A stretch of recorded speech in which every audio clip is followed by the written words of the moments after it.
So welcome to my presentation. I appreciate the fact that you're here. I still have more than last time I was here. That's encouraging. So my presentation is about medical biometrics-based gas discharge visualization technology approach to survival research. You probably wonder, what the heck is this, right? It's a different approach to survival research. Regularly or normally we use EEG technology. So EEG technology has one limitation.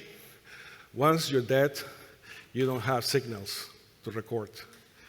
So we decided to go in a different direction by using the bioenergy model that is non-local, that assumes that your consciousness is a set of energies that can be measured beyond what we call death. So let me talk to you a bit about, before I continue, the presentation for today is available. We have a QR code in case you want to download it. It's right there. In case you want to download it and follow the presentation. I also like to take a little moment to thank my team. Professor Konstantin Korokop, a professor of biophysics in Russia, and also the president of BioWell, Jennifer Hamilton, a researcher with the Consciousness Research Foundation, and our president of the Consciousness Research Foundation, Chet Swanson, that is here with us today. So, in any case, let me talk to you a bit about the bioenergy model, how it differs from the neuroscientific model. In this particular model, we consider your consciousness to be multidimensional. What it means multidimensional is not just limited to the physical realm, and you have multiple layers of existence. The first layer we call the etheric body that communicates to the physical body by using 7 nervous centers or energy centers that connect through your organs by using the nervous system. At the higher level of frequency, we have something called the emotional body that contains all the emotional information that vibrates at different frequencies and communicates also to your physical body by using these 7 energy centers. And at a very higher level of frequency, we have the intellectual part of your consciousness that is responsible for your thoughts, your ideas, that communicates also to your physical body by using these 7 nervous centers. We conducted, before this research, a literature review in order to find out if there was enough evidence that this model was used successfully in the research field of psychology. And we found a ton of references that is cited in this paper that we have here that provides evidence that researchers have been using this model successfully to measure anxiety, stress, depression, and even diagnose mental disorders. So the bioenergy model is compatible with the OR model of Hameroff and Penrose, in the sense that we also believe that the consciousness is non-local. But we provide a bit more beyond this by explaining exactly how to measure it. Because it's something to say, well, yes, it's non-local, it's fine. But how we can actually prove it? How can we actually measure something so we can understand what's going on at the higher level? At the very low level, the only thing we have is light. Is the photon effect that we have. The photon is a particle that is very generous because we can measure it, but it can also travel over multiple dimensions. Therefore, we can capture at the physical level by taking just a picture energy. That reflects what's going on at the higher level. So that's the basis of our research. Now the question is, how do this relates to the survival research? before we embark into this research, we say, okay, how are we going to prove that there's a continuation of life by using this technology? And if you know a little bit about the survival hypothesis, we have two main variables here. One is personality, and the other one is identity. Okay, so in this case, we say, let's limit ourselves to personality. Can we measure personality? That's the question. And can we measure it after that? And we found some references in literature.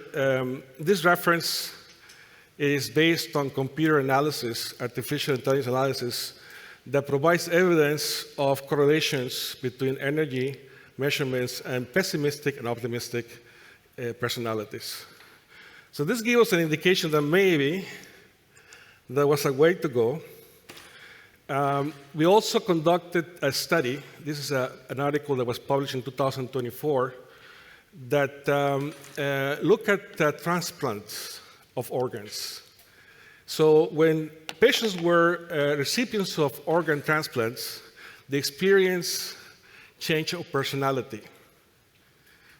And the personality, it was reflected or similar to the donor. Therefore, that gives us an indication that perhaps this was evidence that the bioenergy model was real. In the bioenergy model, we have organs connected to the higher levels of existence, including emotional and mental energies. Therefore, it makes a lot of sense that some energy is still there after the transplant, and that will explain why people will experience personality changes. So there's a reference there for you in case you want to see the details of the study. So for us to be able to put this in some context that is accepted in the psychological, I would say, psychological research community, we decided to go with the MBTI framework. Why MBTI? MBTI is a framework that is pretty much based on the Carl Jung psychology. Carl Jung also believed in the soul or non-local existence. And MBTI has been tested successfully, mainly in applications for career counseling, for HR, et cetera, et cetera. In the MBTI, we have 16 personality types. The summary of the types are here: extrovert versus introvert, sensing versus intuition, thinking versus feeling, perceiving versus judging. I mean, the details are in the presentation. I mean, we don't have much time to go over the whole psychology. But in general, we have individuals that might be more people-oriented. Some people are more inner-oriented. Some people are more empathetic. Some people are more logical. This is the idea of some people being more mental versus being more emotional, et cetera, et cetera. So the idea was to put this in some kind of framework so we can compare the measurements with something established already and accepted in the psychological field. So what we're getting from the GDV device is two types of information. One type of information is the energy measurement. It is actually the energy level that is measured for each of the nervous centers. And we get information that is called alignment. So what exactly is alignment? Alignment is a measurement that will allow us to measure how close is this energy to a frequency. It's a resonance effect. We believe that your personality resonates with these particular nervous centers, and the more resonance you have, the more you reflect a particular personality trait. That is the assumption. This is based also on a research study, a recent one from 2023, where researchers were able to confirm the frequencies of these nervous centers also by using the GDVI technology. So based on this information, we decided to map with the help of Ayurveda medicine. Ayurveda medicine is a medicine that is legal in India.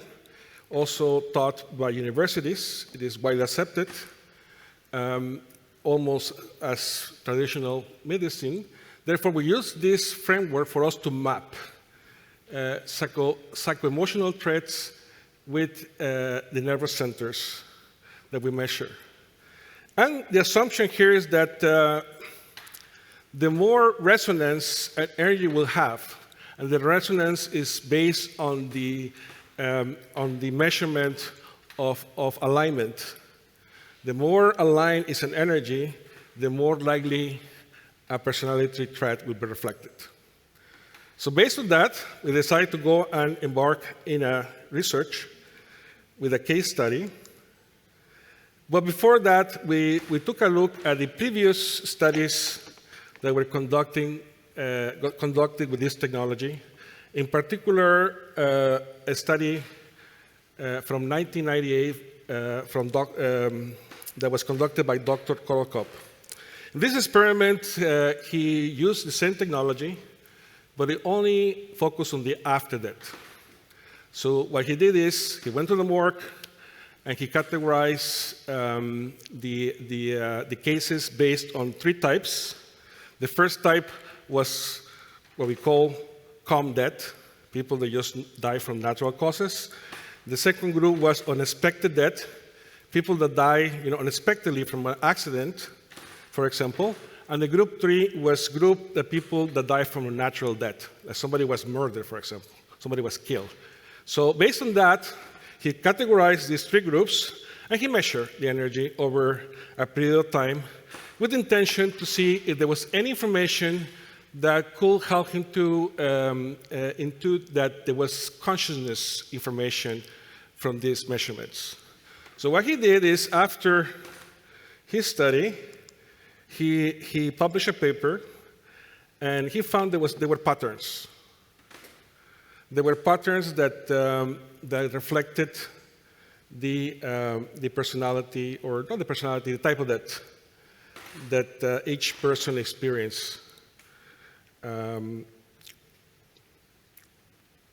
for the case studies. In 2023, we decided to conduct a preliminary study that was presented at this conference last year, with the purpose to see if there was any correlation between energy measurements and the death process. At the time, we didn't understand really well what is going on. Okay, let's see if we can find out if there's any correlation, any information that can give us an indication of how to use this information to find out things about the death process. So during this study, we had 1 participant. In this case, we only collected data from 1 point in the body by using a technology he calls the glove, which is basically something you just wear. And from there, you take just 1 measurement. It's like an average of all your energy. And the participant allowed us to measure information before and after that. So what we found here is that even though energy decreases as this person approaches death, just before death, there's an increase of energy, a sudden increase of energy. So that gives us an indication that maybe there's something there that we need to look more closely.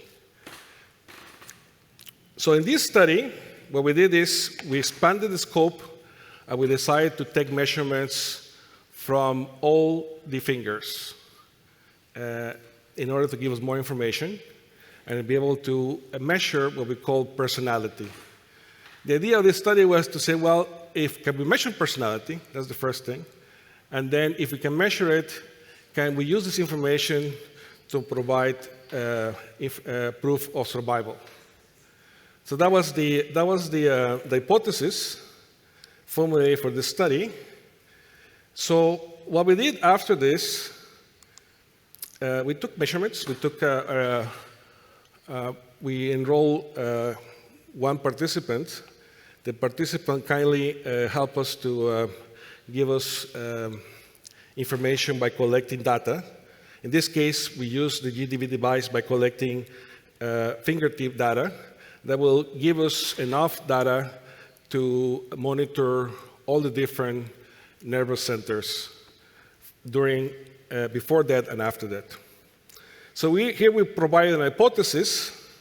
Here the assumption is that the most predominant energy in the measurement reflects your personality. So we say, okay, let's take the measurements. Let's see which energy has the highest energy.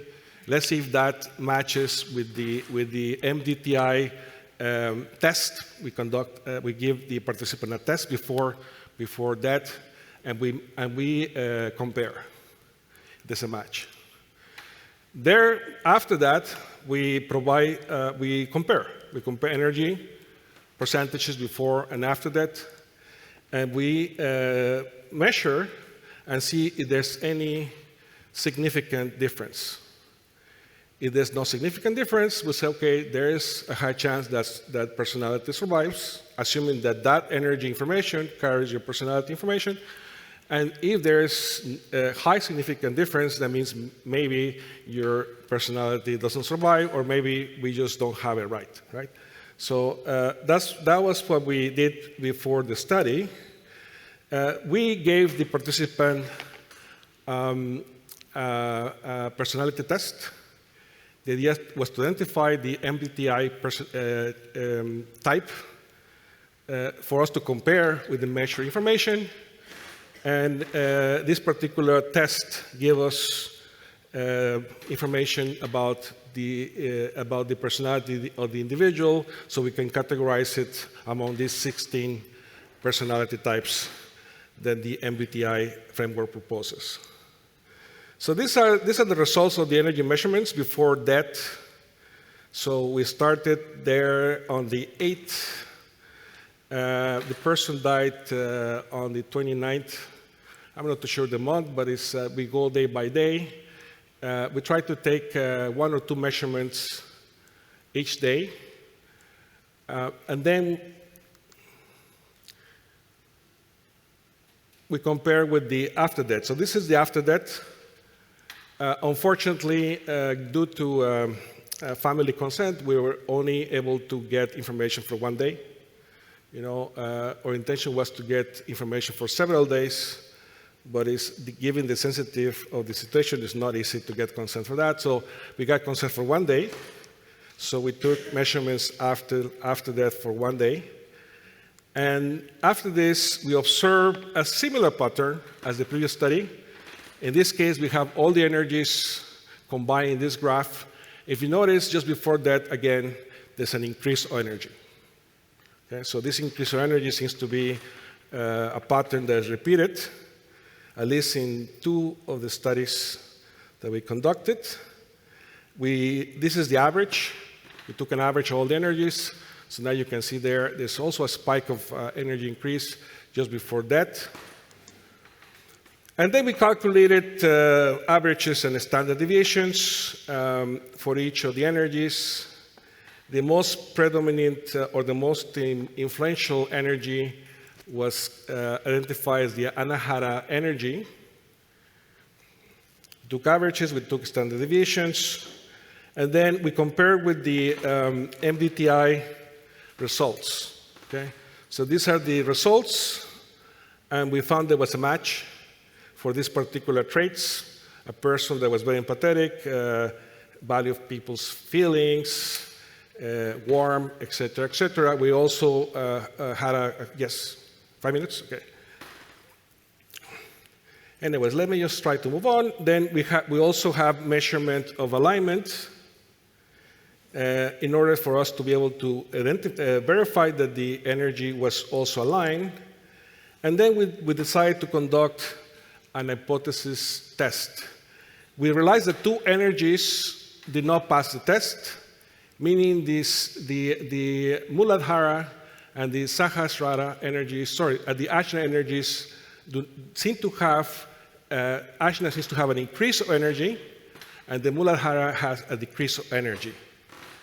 Therefore, that gave us some results to interpret. First of all, the first conclusion, one of the analyses is that the results give us the potential of this type of approach to measure personality and to be able to show personality survival. It's only one case. Obviously, we need more than that to show that this is real and there's consistency.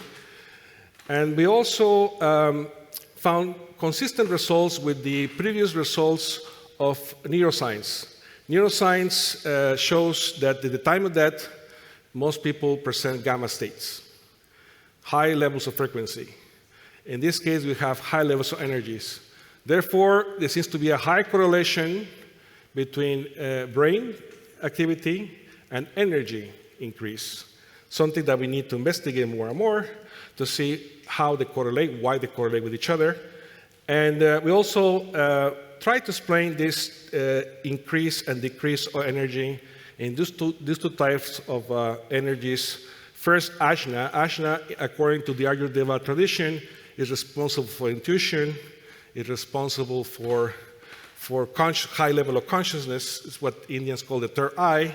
So it makes sense that the person will, at the time of death, will have a lot of energy there, especially when people go through things like life reviews. And the energy that decreases, the Muladhara, it makes a lot of sense to us because that's responsible for the energy of your body. So when you're dying, obviously, the energy seems to be decreasing. But the other four energies seem to have consistent results, meaning they seem to have not changes that are significant according to the hypothesis test. Some more interpretation of the results. We also try to link this to potential explanation of why life reviews happen. Life reviews, we think about a lot of information that is going to your brain. Therefore, the brain will require this high level of energy that might have a way for us to explain these life reviews that people experience just before death, the increase of energy linked to the gamma states. And finally, we talk about trying to link this to the OR model by trying to think that this type of energy increase looks like needed for information transfer. So we're thinking there seems to be going on a lot of information transfer for what we call the biofield to the, we don't know why, it is called the unified field. And this is probably explained by the increase of energy that people show just before death. So that's it. Thank you very much for taking the time to listen to our presentation. And here we are open for questions now.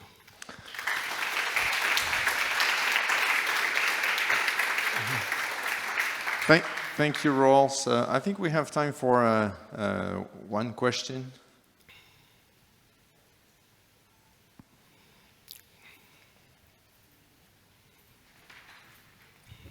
Thank you for your work.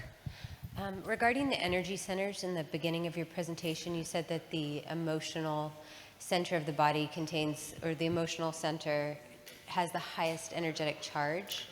And I'm wondering what the variance is compared to the other energy centers, or if you indexed those in any way. Well, this was only based on one case.